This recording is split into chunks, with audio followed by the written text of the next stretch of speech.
All right. So I have the great pleasure of welcoming you to our very first Undergraduate Research Week transfer panel. I'm Tana Hassan. I'm the Assistant Vice Provost that oversees undergraduate research for the campus. And while we're in the midst of Undergraduate Research Week, we've had 1,900 students presenting their work already. This is our opportunity to really showcase the kind of research that transfer students can accomplish during their time at UCLA. 33% of undergraduates are transfer students, but you can't tell that when you go to Research Week. There's no big star next to them saying, "Hi, I'm a transfer student." And so we have, in collaboration with the Center for Community College Partnerships, have created this panel specifically to share with the world what transfer students have accomplished in their undergraduate research experiences at UCLA, and to also learn a little bit about their journeys to research. So with that, I'm going to pass this over to uh, our team at CCCP and to Dr. Monica Gonzalez Ramirez to share a little bit more about some background about Research Week and the center. Hello, everyone. My name is Dr. Monica Gonzalez Ramirez. You can call me Dr. G for short. And so this week is our most celebrated week of the academic year where we get to showcase over 4,000 students' research work. Yesterday, we had the live session where we had over 152 live Zoom sessions with about 5 students per session presenting their work. So it's been a wonderful week. I do invite you to please visit our websites.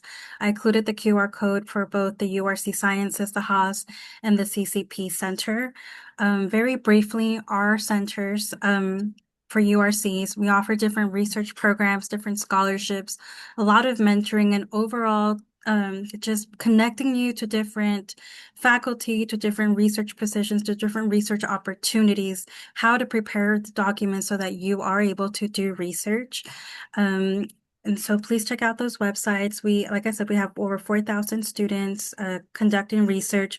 We will have more openings as the spring quarter comes to an end. We will have 1,400 students graduating.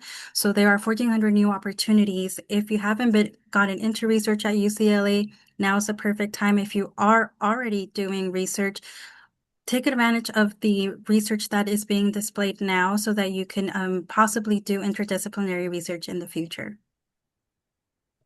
Thank you, Monica. So a little bit about the Center for Community College Partnerships at UCLA.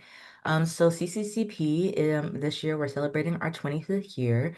So that is 25 years of supporting transfer and community college students and empowering you guys and equipping you guys with the skills and the knowledge to not only transfer, but to, when you get to UCLA, take advantage of opportunities such as research. So we're very excited to have the opportunity to collab with Undergraduate Research Week. So I will move on to the next slide. Just so welcome. Please use the Q&A feature to submit questions if you have them during the panelists' presentations. However, at the end, you can raise your hand and unmute yourself if you have a question. So just so you know, that is going to be the structure. If you need to find the Q&A button, and if you can't see it on the bottom, make sure you click the More button and it should be in there. So moderators, so Dr. Monica and I will be moderating today's panel. We both introduced ourselves, but I don't know if we introduced our titles.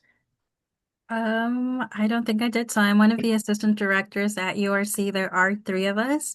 I am one of them. Dr. Jorge Avila and Dr. David Gray are the other 2. And I am at the center with the Center for Community College Partnerships. I am their STEM and data specialist. So I work with all of our STEM students across the California Community College system.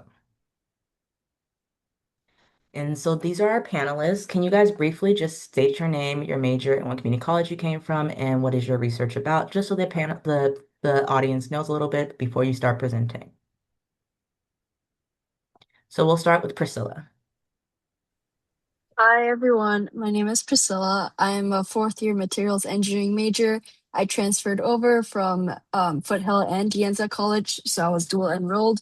My research focuses on characterizing toxic and essential metals relevant to human health. So, like stuff like I develop biomarkers for diseases like osteoporosis, but also more recently, I have been characterizing toxic metals from the Eden and Palisades fires last year.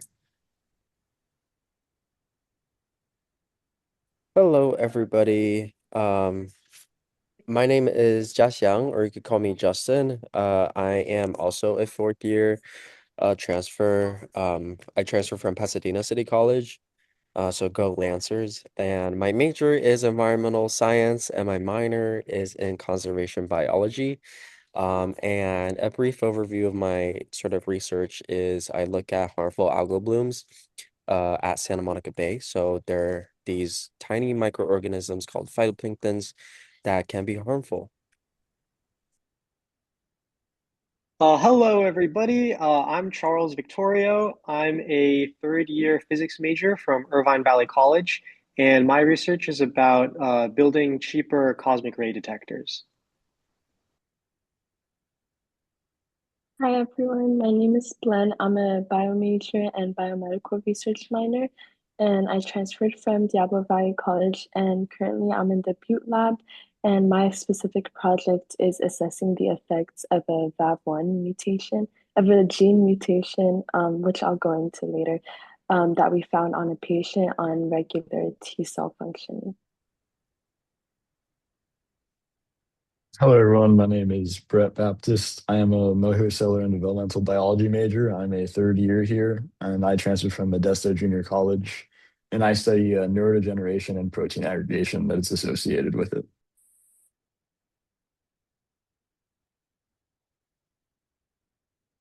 So we will begin with Priscilla. Hi, everyone. I'm Priscilla. We move on to my slide. So, like I previously mentioned, I was dual enrolled at Foothill and Dianza Community College, and my community college was really great as it was really small and professors were very engaged with research and fostering I was able to be very involved in different independent research projects, which really helped me realize my kind of passion for research. And there was at community college at Stanford. Sorry, let me rephrase that. During community college, there was a bunch of different talks by community college programs at research universities nearby, and as a result, I applied and was part of the Nano at Stanford community college program, and I was there for one from my whole sophomore year, basically, before I transferred to UCLA.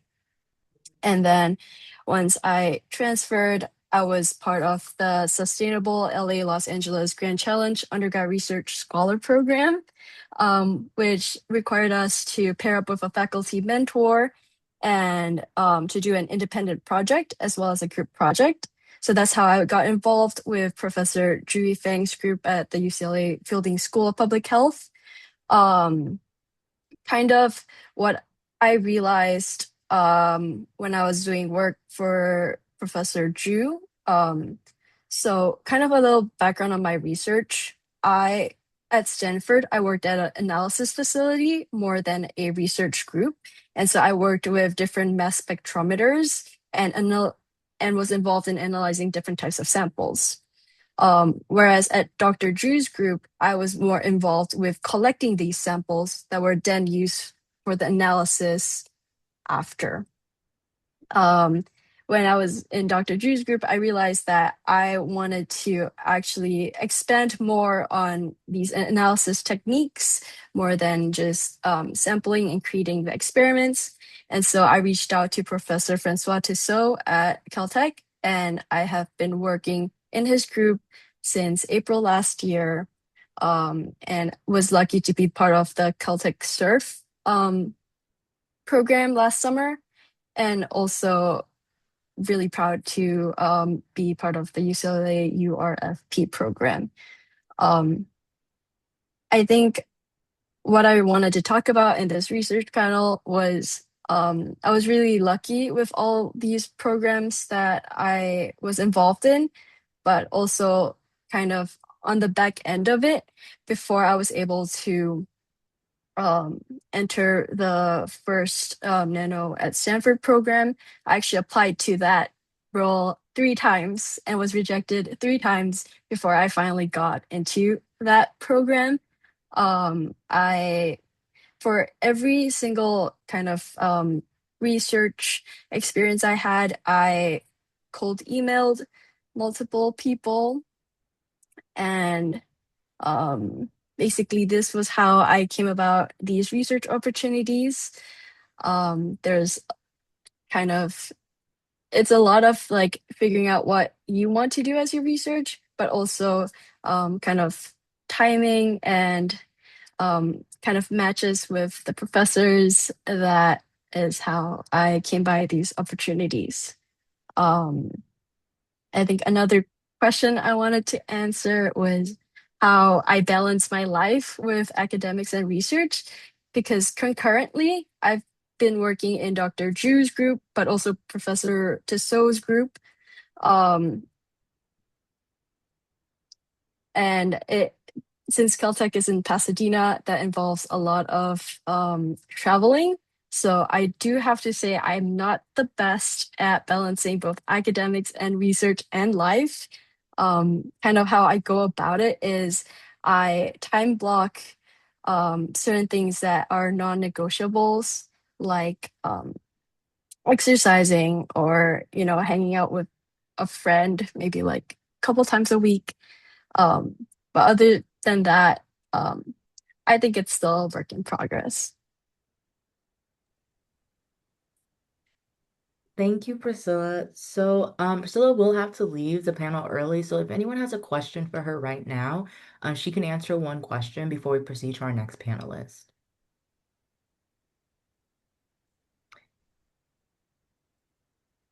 What do you want to do next, Priscilla? Oh, so currently I've been admitted in a master's program, um, and I plan on actually deferring that for 1 year, working full time as a postdoc researcher, and then going there next year. That's Priscilla, thank you so much for sharing about your research, what you're currently working on, and where you're planning on going next. We'll have our second speaker, which is Justin.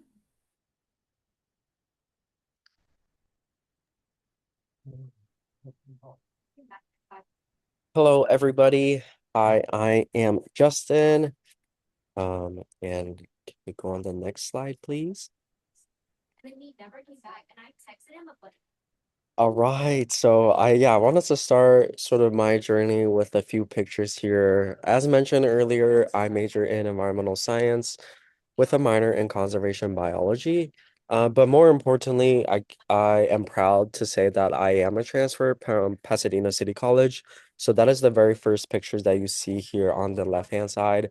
This is me on the Seattle, the Needle actually, where prior to transferring, I was able to get an internship opportunity out in Seattle, Washington, and it has been a highlight of my undergrad career or journey even. And the second picture is a .5 selfie of me and my McNair cohort. If you know me, I love taking selfies with people. Um, I feel like it just captures, good memories.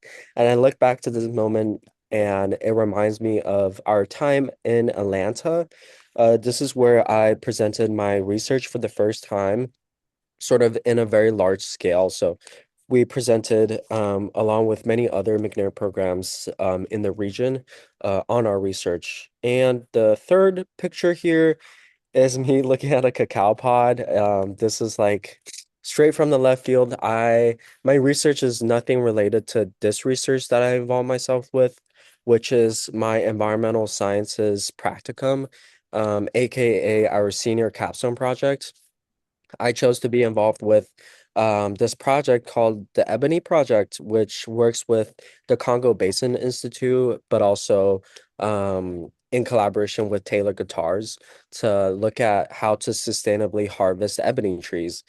And there I found myself being in Cameroon, Africa for the first time and just soaking everything in. And this last picture here is a continuation of that story where I was teaching locals how to do measurements of like tree growth. Next slide, please.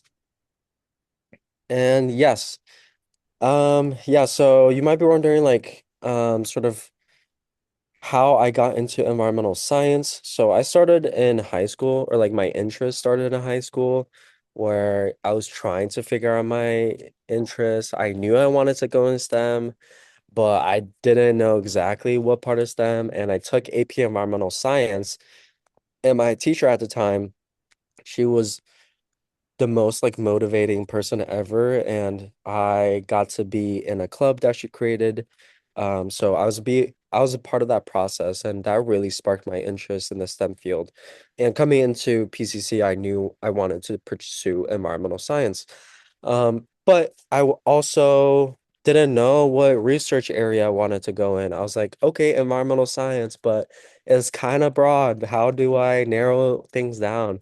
I took a biology course, which was one of my prerequisites for environmental science, and we looked at diatoms under the microscope, and that really fascinated me. I was like, "Whoa, I really want to do this." And my professor at the time, shout out Dr. DeFury, he has been really supportive, and he was like, you know what, why not do like an internship or something in the summer? So that's how I found myself at Seattle, like the very summer before I transferred. I was able to do the research over there.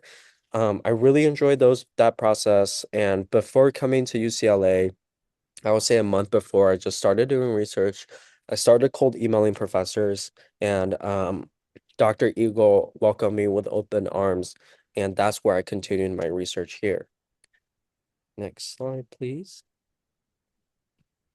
And yeah, and here I am now with my research question that investigates harmful algal bloom presence at Santa Monica from summer of 2022 through the summer of 2023. So I look at phytoplankton samples and sort of which phytoplankton exactly is responsible for these harmful algal blooms. For those who may not be familiar, they are harmful because certain phytoplanktons contain toxins in their body. So when fish sort of consume krill, and when krill consumes phytoplankton, you have that bioaccumulation that happens. And that bioaccumulation can go up towards the trophic pyramid and ultimately end up in, higher trophic level like sharks, or you can even think bigger picture like humans, where if we're the ones consuming the fish, we would have that direct effect as well. Yeah, and sort of like my favorite part about this whole process was how supportive the graduate students are and working towards like a goal in research in general. I think I really like fell in love with the process of research. The idea of answering a question that has never been answered before or has never been answered in the framework that you are answering it in is really exciting, and I feel like it gets me going in the lab for sure.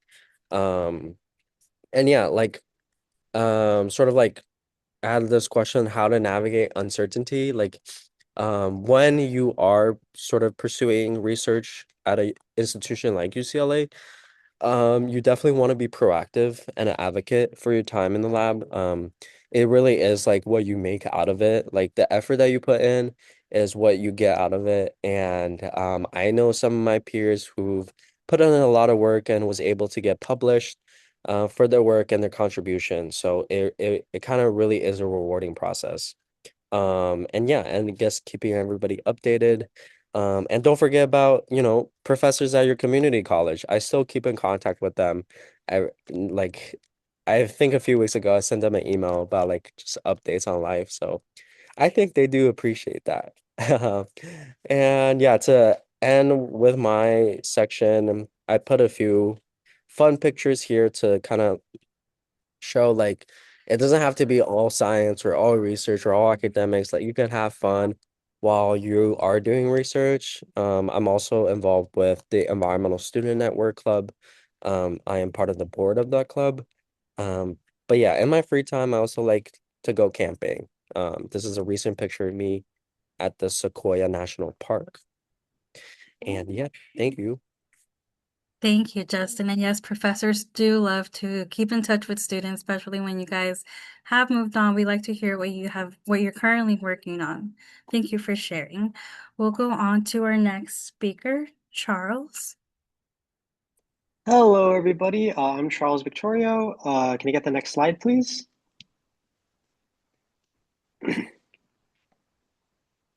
Hi, so I'm a physics major. I transferred from Irvine Valley College. I was trying to find some IBC related photos, but I only found one photo of my friend making the sign. And then I transferred to UCLA. Here's a picture with me and Terrence Tao. I don't know if anybody came to the new student welcome, but he gave a talk there, and it was really nice. Um, and so, I was looking through all of these people's slides and I saw, oh wow, they're doing so many like internships and programs that they got into. And it was like, kind of scary, right? And I don't know if anyone else feels that same way. But what's kind of, I know this is a panel about research opportunities, but ironically for me, something that's really, I guess, influenced the trajectory of my college career is kind of the inability to get research opportunities. And I don't know if anyone can relate to that, but I mean, I think we're all aware that, at community college, for example, there's just not that, there's not the opportunities that you would have at somewhere like UCLA. And when I got to UCLA, I was really flying blind. I didn't have, I didn't have anyone to guide me or know the best resources to look for. And so for whatever reason, when I emailed professors to get into research groups, it was all like, "Oh, sorry, we are already full. We already hired all of our undergrads that we can take on this quarter." And so it's definitely, I think, a common experience that, especially for people in academic subjects, and especially physics, where there is such a high demand and a low supply, that uh, they can only take on like so many students that they have the capacity for. So instead, I opted for kind of this parallel track of student-directed research. So can I get the next slide, please? Everything you see on this slide is kind of the stuff that my friends and we just decided to get together, pool our money together and just set up like in my garage, starting from community college. You can see in the top left with this like aluminum extrusion robot that we were making. And there are three different like kind of projects that are on this slide, and the through line that is connecting them all is that we were just experimenting with cheaper methods to do important like science techniques. So um, the the one on the top left and the right are all about particle detectors. So there are these elementary particles called muons, which are basically like electrons, but they basically rain down from cosmic ray showers, and they're helpful for basically as they're going down from the atmosphere. If they penetrate through matter, you can basically measure the how much they scatter or how much their trajectory changes depending on any kind of matter that they go through. So that helps you not just learn about the particles themselves, but also it's an imaging technique which helps you look on the inside of certain structures. So exactly like the way X-rays or ultrasound would work. And so for these imaging techniques, every technique has pros and cons. So the disadvantage, of course, of X-rays, for example, is that they're really expensive versus compared to using muons and muon detectors. They can't accomplish the same tasks that X-rays can, but for the tasks that the muon base imaging is suitable for, it's able to do it a lot cheaper because you don't have to pay for the muons because they're literally falling out of the sky, right?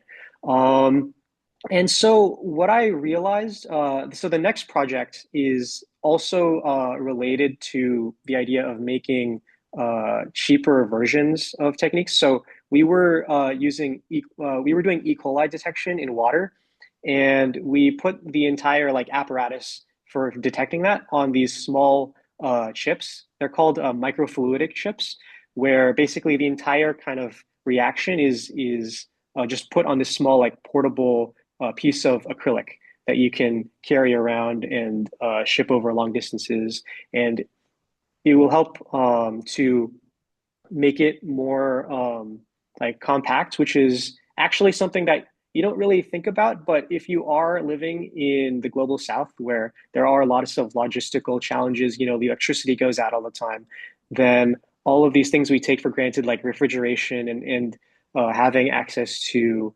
kind of larger medical facilities, are a little bit more infeasible. And so even though that's like a kind of more like a bioengineering project and the particle detectors are more like physics based. Um, the reason why my friends and I, and you can see the pictures of the people who worked with me, but the common theme basically is that as students and as people who are largely self-funding our projects, obviously just from a budget point of view, we can't really, buy an X-ray machine or buy any of these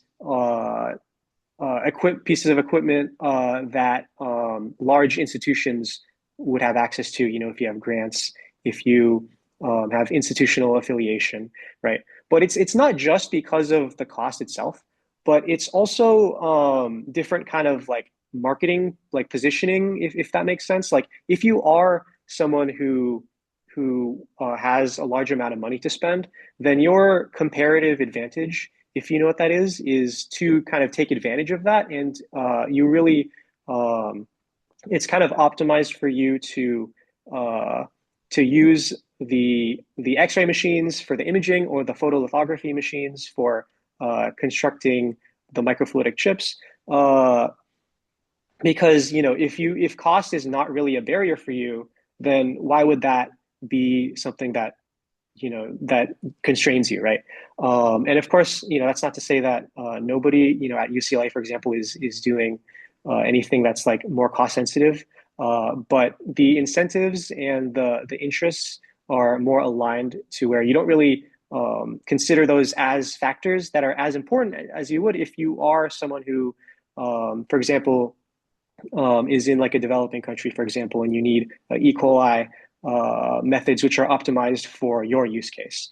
And so I think beyond the budgetary constraints, there is a very real like lane for the student run research projects to investigate under researched areas, both the DIY level like microfluidics fabrication and also the muon based imaging techniques. And those are just, the examples that I happen to be a part of, but it's a common theme. So if in case like anyone is kind of discouraged by maybe they've tried to apply to research groups, but they haven't been as lucky, then I would say, especially if you're a transfer student, and you know as well as I do that there's like a ticking timer because we don't have as long, to do publications, especially if we want to go to grad school and so on and so forth. There's lots of clubs and organizations that are willing to support student-run projects as well. So I put those in the bottom right corner, especially Upsilon Lab, which is more geared towards physics. Um, and so, yeah, that's an example of how, research opportunities or the lack thereof has really kind of driven my trajectory at UCLA. And the next thing is, if we can go to the next slide, please. I actually work now for the Division of Physical Sciences here at UCLA. And, I just like to use this time to just quickly bring up the fact that we're having a new event upcoming for the next quarter. I know like every single person, myself and the previous panelists have talked about cold emailing. And so that's a project or that's a process that we all know what it's like to go through. One thing that we're trying to set up in the physical sciences is kind of like a common app, which is streamline the process of connecting research groups who want to take on undergrads with undergrads who are looking for research opportunities. And it's intended to be one centralized application because when you're filling out these when you're writing the cold emails, you don't really know who is even taking on undergrads, let alone if they have any slots left by the time you send the email, right? So if anybody's interested in that, then feel free to scan the QR code and fill out the short interest form. And also, if you're interested in student-run research, whether you have your own idea that you want to experiment with, or you just want to know what hands-on science is really like beyond the classroom, in general, then you can scan the QR code and get in contact with me through the form as well. So thank you. Thank you so much, Charles. We'll go on to the next speaker, Glenn. Hi everyone, my name is Glenn. If we could go to the next slide, please. Okay, first of all, I just wanted to present a little background on what I've been involved in since being here at UCLA. So the picture on the bottom left is me celebrating my sister getting into UCLA. Fun fact, she got in as a freshman as I was finishing up my first year at community college. So it's been nice having her here, and that definitely influenced my decision to transfer to UCLA. And then a few things I've been involved in are the UCLA East African Student Association, the Center for Community College Partnerships. I've been working as a peer advisor for almost 2 years now. And then AAP as well. I did the transfer summer program before transferring in. Well, the summer before I transferred in, and that was really beneficial. And then I worked as a peer counselor for that program the following year. So we love the transfer summer program. And then Melanin and Medicine, which is also another club that I'm a part of. And you could go to the next slide. Okay, now going into my research. So again, I'm a bio major, biomedical research minor. And first thing I heard when I got to UCLA was that it was an R1 institution. At the time, I didn't necessarily understand what it meant. I didn't have like a real understanding of what research was. Like I've heard it before, but I didn't really understand what it was. So when I heard that, I was very curious. And then that was during the transfer summer program. So like the summer before I started. And during TSP, we had one research class. And during that class, someone came in to present and they had graduated with a biology major and a biomedical research minor. And fun fact, they were also working for Triple CP at the time. So I connected with her, and then she told me about her experience in the minor. She told me what the research was about and what it meant, and I was fascinated, and I knew I wanted to look into it. So that's what I did. I looked into the minor, and I ended up taking the prerequisite class for that minor the winter quarter of my first year. So for the biomedical research minor specifically, you you have to take the prerequisite class by winter quarter of your first year, the latest. So that's an important deadline to keep in mind. For most of the minors, they have some deadlines. So that's something you should look into if you're planning on adding a minor after transferring. But yeah, that minor really helped me connect with a lab and also like have a holistic understanding of what research is. Although I haven't like published any papers or anything, I still have an understanding of what the process would look like, what editing, papers, grant writing, like all that. It gives you a more holistic understanding of what it is than just like being part of the lab because you are required to take a few classes for the minor. And then as I was going into this, I had no previous research experience. So it was a very steep learning curve at first. I had never been in that type of environment. So I had to adapt quickly. We could go to the next slide. Okay, now going into my research, so I'm investigating the effects of a VAV1 variant of unknown significance on T cell activation and signaling. This is my title for my research, but basically what this means is that we essentially, the lab had a patient come in, and the patient was born with no T cells, no functioning T cells, or like very low amount of T cells. So we wanted to do well, the patient ended up getting a thymus transplant, but we did whole genome sequencing to find out what was wrong with the patient. And they found that there weren't any mutations in the genes that we would normally expect um, for some of the known conditions. So, but in that process, they found a mutation in this gene, which is the VAV1 gene, and that was the only relevant gene that had a mutation, but it has never been explored or studied before.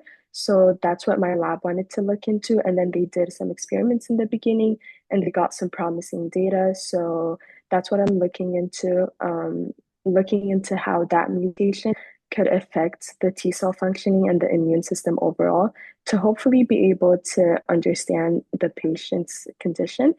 And I think this is a really cool opportunity because I feel like when I think about research, it's usually broad or like um, you wouldn't think that it would be very patient specific. So I really like that aspect of my project. I really like that I can think of that when I'm doing my experiments. It's easy to lose the bigger picture when doing the everyday lab stuff, but I think thinking about the patient, like h- helping find out what's wrong with the patient, is a really cool thing for me to think about when I'm doing my experiments. And hopefully, we hope to apply the findings to benefit a larger community, but at the moment, we're focused on this specific patient. Um, and yeah, I would say for some skills to have when getting into research is definitely being proactive. I know Justin was also talking about that. I think that was one of the things that I did not expect going into it. It's not like a class. No one's going to be there to tell you to go in or tell you to do your experiment. I think a lot of it really has to do with you and like you have to make that decision. When I go into lab every day, no one's really asking me to go in. I have to be there and see how I can help and like work on my project. So I feel like you have to be more internally driven when being involved in a lab. And then also being organized, I think that's also an important skill. And as for balancing it, I know it's hard to balance everything. I personally would say that it really depends on the week. I sometimes would prioritize classes, sometimes I'm going to prioritize my lab, sometimes I'm prioritizing work. So it really depends on the week. But just find something that works for you. And once you do, just stick to that. That would be my piece of advice. And this is a picture of my lab when we went to Topgolf last quarter. Thank you, Glenn. In the interest of time, we'll go on to our last speaker, Brett Baptist. Okay, I'm gonna kind of keep it short. So, hi everybody, my name is Brett. I'm excited to kind of share a little bit about my research as well as kind of things about me. So, I'm majoring in MCDB with a career goal of becoming an MD PhD. Prior to transferring, I worked as an EMT for about 2 years, which I think kind of led me on my path towards like interest in neurodegeneration and like the impact it has on people. So I'm from Modesto Junior College. I'm a first year transfer. And on the side, I also am very interested in advocacy and student government. So I currently work in the USAC Trans Student Representative Office. I am one of the directors of wellness for them. And I also work in the mailroom, which kind of you have to balance a lot, which is like the main conundrum I think a lot of us have as like student researchers. And you can just go next slide, please. So yeah, so to kind of talk about my research and my experience overall. So kind of prior to transferring, I got really lucky to find an opportunity in my junior college with a collaboration that they did with UC Davis's Design to Data project. And here we optimized what's called the beta glucosidase B gene via site-directed mutagenesis, and then pretty much just fed into like an AI model to optimize it. because it's with cellulose and it digests. And nowadays, I am with the Samuelson Lab. I've been with them for 5 months now, and we focus on neurodegeneration and protein aggregation. And like a lot of the panelists, my way of doing it was cold emailing. I cold emailed a lot over the summer. You will end up having a lot of like hit or misses. Most people will respond to you and say like they're full or whatever. And you might also get ghosted. You just kind of have to be very persistent, which is like one of the big things I've learned. Um, and then on the bottom right, you can kind of see like different protein aggregation structures. And pretty much the main goal of the lab is to model these age-associated characteristics of protein aggregation using induced pluripotent stem cells to further understand neurodegeneration. So we pretty much use these models and we're trying to optimize the models. Is like the main goal. And I'm also excited to say that I got accepted into the URC Science Summer Program. So I'll be doing that over the summer with finding my own project with using cross-link mass spectroscopy and finding protein-protein interactions between mutant tau versus um, other different normal types of tau that's not associated with neurodegeneration. So yeah, thank you. Thank you so much, Brett, and congratulations on getting to the summer program.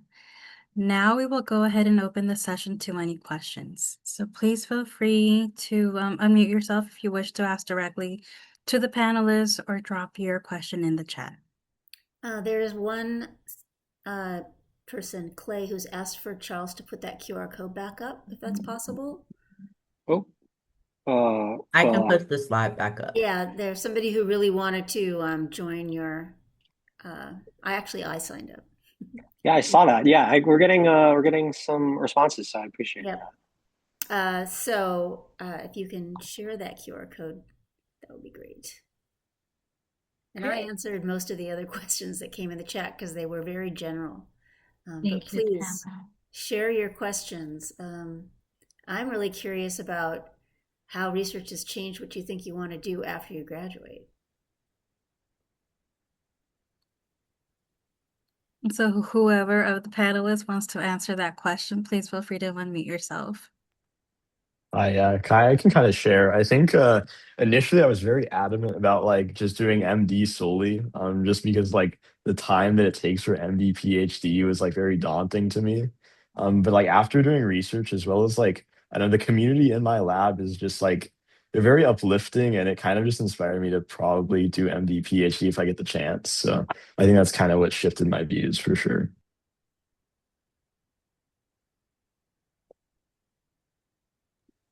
Yeah, to add on to that, yeah, my plan for, post grad is to do a master's program at Cal State LA. So I am committed to a master's now, and sort of my research, it is in the marine science realm, but it is definitely not related to the research I do as an undergrad. So in terms of like flexibility and just like, I guess, hindsight for anybody who is curious, like your research is not binding to what you can research in your undergrad and even your postgrad. Like for my postgrad, I'll be doing like shark ray research. So their gills and how they balance their blood pH and that research and how that informs kidney health in humans. So that's something that I'm looking forward to doing. I'm curious, is there something that you wish you had known about? Oh, did someone ask a question? Oh, do I have to be an undergraduate to participate in research there? I'm currently at community college, but plan to transfer in fall 2027 if it all goes to plan. Is this more? I think this may be a more Monica than me question. No, you don't need to be an undergraduate at UCLA to participate in research. There are research opportunities open to current community college students. There are some research opportunities that are only open to like undergraduates, graduates, of course, but there's a lot that are open to community college students. So, depending on what you want to do, take a look at the undergraduate research of sciences website to see what programs they have. There's the TREP program. There's a public health scholars program. So there's a lot of opportunities in sciences to start doing research. And also, I think something a lot of the Monica can talk about. Also, for the students that are planning to start in the fall, we are offering a summer class, Introduction to Research Practice 97 XC. Um, it will be during session C, and I will be teaching it. And essentially, it's a 6-week class. We meet for 2 hours once a week. During that time, we will put together the cold email. So I will instruct you on how to draft this cold email. I will review it. I will also review your CV. We could do mock interviews. We'll do elevator pitches, and I'll also have faculty um, come to the classroom, talk to you about what they look for in undergrad, as well as undergraduate research that are doing research on campus currently. And so I think the biggest thing is to, if you are still at a city college, connect, send out those emails to UCLA faculty so that once you are here, you have made those connections. That sounds great. Thank you so much. Absolutely. Any other questions either for us or for the panelists?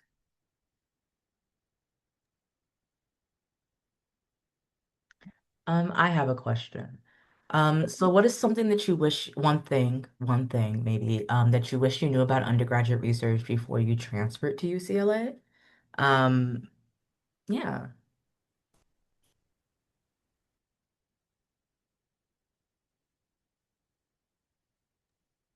And I think there's a question in the chat specifically for Brett, because you're interested in the MD, PhD pathway you mentioned, I believe. For MD, like honestly, a lot of labs aren't really like they're kind of concerned that a lot of people just do it for the resume. So I think the main importance is that preparing is kind of having like a reasoning why you're really interested in the research. And it's kind of like the main way I think that I kind of got in was fortunate enough is that I did have that background already in medicine.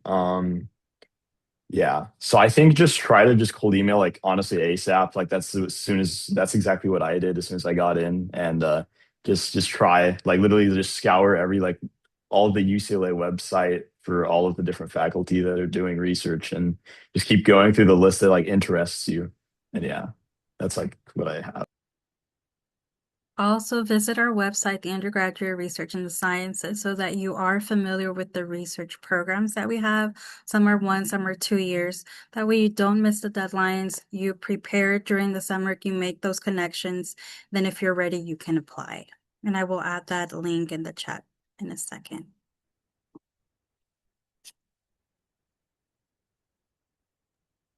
So going back to my question, if you guys had some time to think about it, does anyone want to try to answer it? Yeah, so Yeah, I one can. thing, oh, No, go ahead.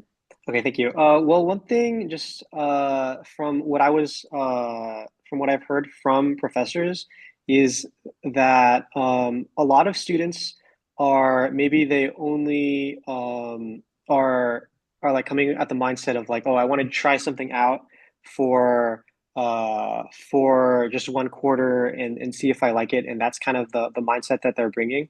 And from what I could tell from the professors that I talked to is that usually they're looking for people who are more willing to stay longer for like at least like a year, especially for the ones which are more have more like prerequisites because you know it takes a long time to to study.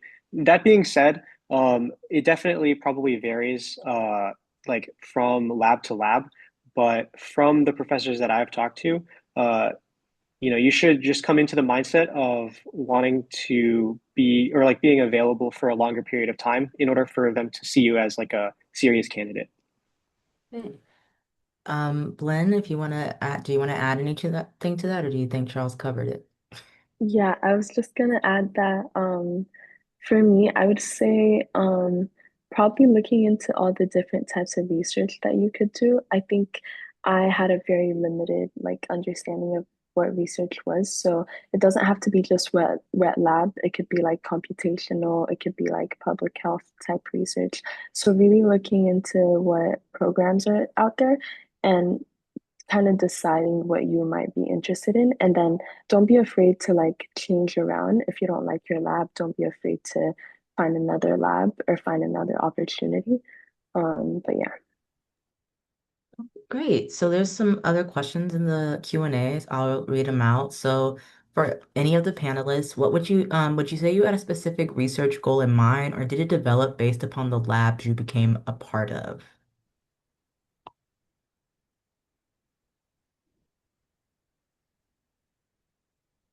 Charles? Sorry, I was muted. So for me, it wasn't chosen by the lab because I wasn't in a lab.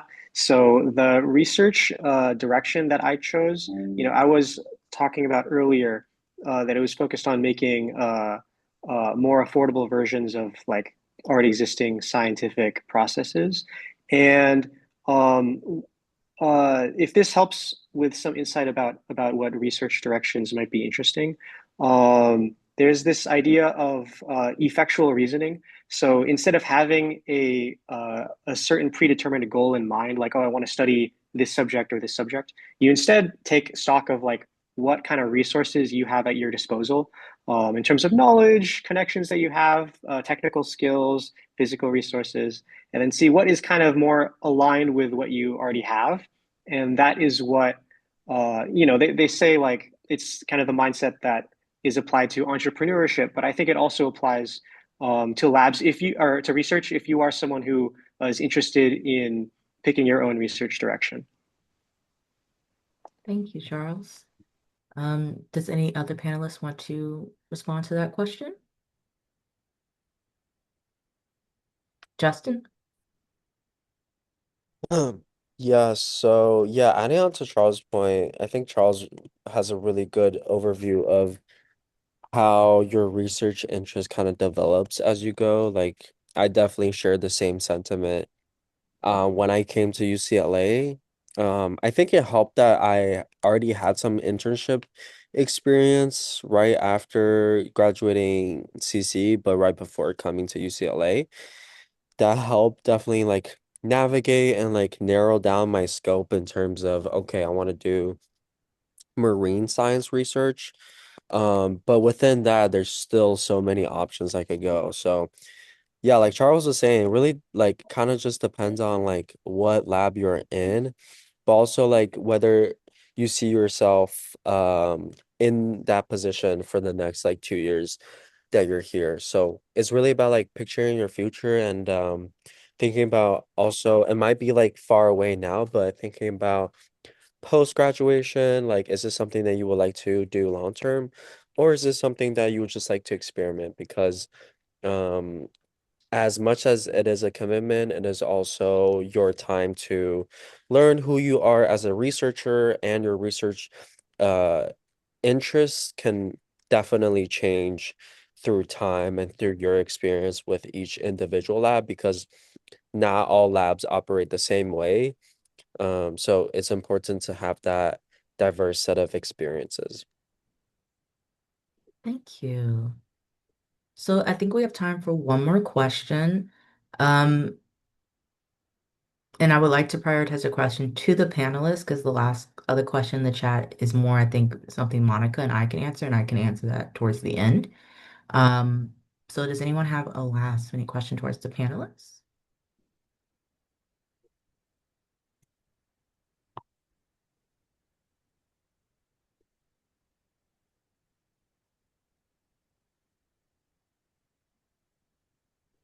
Okay, it looks like you guys have done such a great job at explaining everything that you do. And thank you guys so much. And it's amazing to hear all the work that you guys are doing as undergraduate students, as transfer students, and also on top of, your studies and, going to classes and doing managing your academics. So I will answer. Oh, yes, wait 1 second. Oh no, never mind. So for the last question that is more geared towards Monica and or I is how do you think economics research differs from physical sciences? So econ, while it is classified as STEM at UCLA due to the amount of mathematics you take, A lot of econ majors, if they do engage in research, it may be look in a more broader sense. It may be in a more social sciences sense in a way. Because you don't need to limit yourself to just doing research in the sciences. As Dr. Monica mentioned earlier, there is the Undergraduate Research Center of Haas and Sciences. So if you want to explore that, you can. A lot of econ majors also do internships. So they may be looking more for working in a business setting rather than just doing research.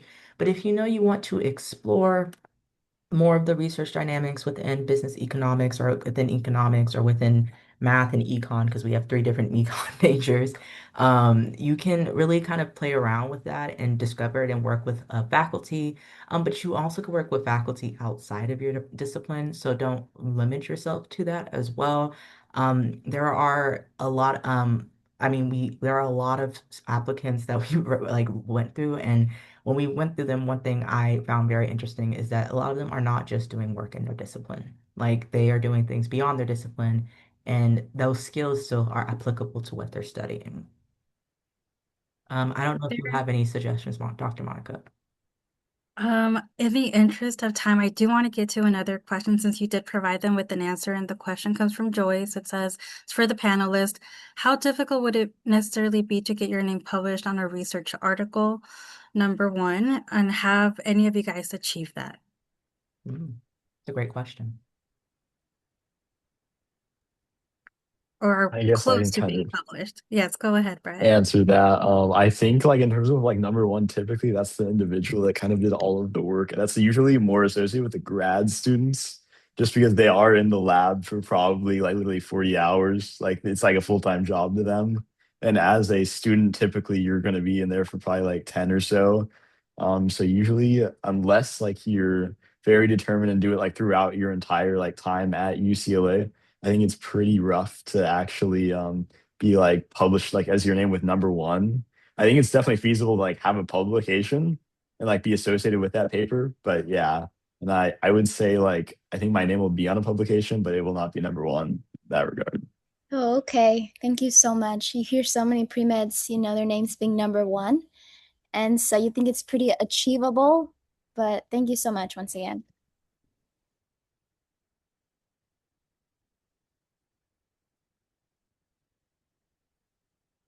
And I will say that, there are people doing, as I mentioned, doing independent research, versus working in a lab. So those are different situations that would, impact maybe your publishing because you're aiding in research already being done by a faculty member versus your own individual research. When I was an undergrad, I had an opportunity to publish. I just did not because it's a lot. It's a lot to do. But there are opportunities. So don't, if you really do want to do it, you can pursue it. Okay, there is one more question from Kelly. Are there any ways I can get more involved in a literature review? I'm currently a research intern at UCLA, but I'm unable to do any literature review because 100% of my time is in the lab. Ooh, I think that's a Dr. Monica, Dr. So the Tam. UCLA Library offers specialized workshops on how to prepare a literature review. So you can actually self initiate that. You don't have to have a faculty mentor to initiate a literature review. And if you look for their Cornerstone workshops, you can Google UCLA Library Cornerstone workshops, and you'll be able to find their lit review. They have a variety of different workshops. And then once you've completed a literature review, you can publish it as a review article in the Undergraduate Science Journal, which I'm quickly going to go and try and find the website for so I can put it into the chat. Because joining the staff of the Undergraduate Science Journal is a really great way to educate yourself on science writing, and you get to learn how to review articles and edit articles and publish articles. And it will help prepare you for the article you want to write. So I will find that and put it into the chat in just a second. Thank you. I learned something new. Okay, since I think that will be our last question of the day. Thank you all to all of our panelists. Thank you to all of our attendees. Um, I hope you have a wonderful remainder of your day and week. And feel free to, we'll be posting these recordings onto the Undergraduate Work Research Week website, showcase website, as well as their YouTube. So, and for the panelists, we'll send you the recording as well, so you can have it. Yeah, thank you. Thank you so much for joining us, everyone. Have a great evening.